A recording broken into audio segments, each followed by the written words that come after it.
Ito meron na siyang double sided tip. Yan po, palitan na natin tong ano. Ginawa ko na lang ng paraan eh. Pero para mas maganda, binilang ko na ng flex na to. Ito yung nabili natin flex. Okay, ito na naman. Yan, kapit na natin.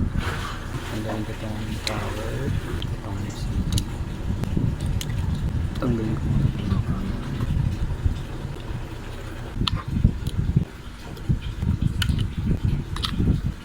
Tanggalin ko ito. Bigyan ko ng fluid para lumambot yung dikit. Maano kasi yung madikit.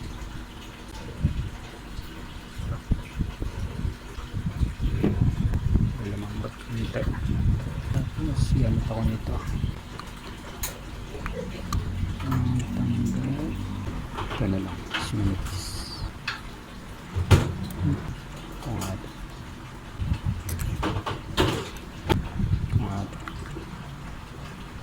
Ito na lang yun. Wala matigas. Yan.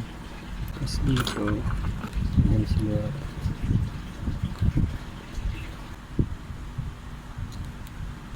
Ito na nga yun.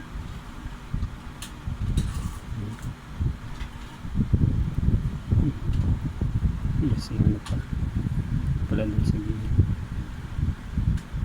Pala dun sa taas.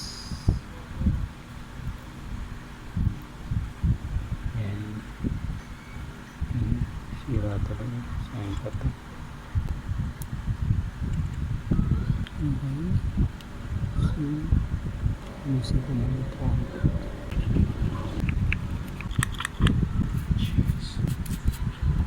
Ibit na natin. Binili natin.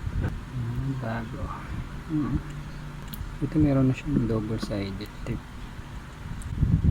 Tanggalin na lang ito. Meron na siyang pandikit. Pala siya. Okay, pantay nyo lang paano yung original. Ay pala dito muna. Ito muna yung diskarte. Yan. Yan. Para magpantay siya. Oops.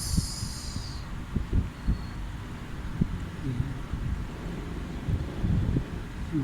Diba? Yan, tapos ito medyo manipat na ito. Yan, yun. Okay, yan, ang galing ng ano ito tweezer sa pangalan sa pangkukot yung silbi yan. Yan, ayun na, ganda na siya. Okay, kasama ng pandikit. Ayan, testing na natin. Hanggang na. Kabit ko lang ulit. So, pagkabit nito, ito muna susok nyo to. Kasi hindi ito yung lock. Susok nyo yan. Pag ganyan. Tapos kabit natin ito antena. Baka makalimutan. Ito na unahin natin. Nakawalan kayo ng signal.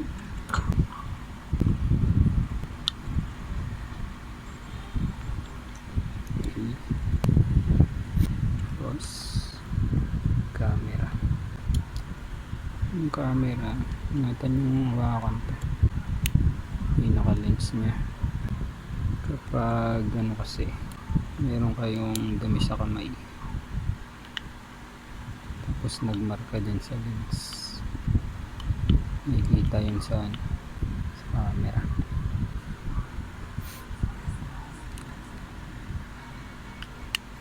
Tapos LCD. Tapos power. Tingnan natin kung ano na, kung smart na to. Yun, smart na. Ayos. Thank you OPPS. Mag-test natin volume. Ayos. Magana na. Power. Ayos. Thank you po sa panonood nyo.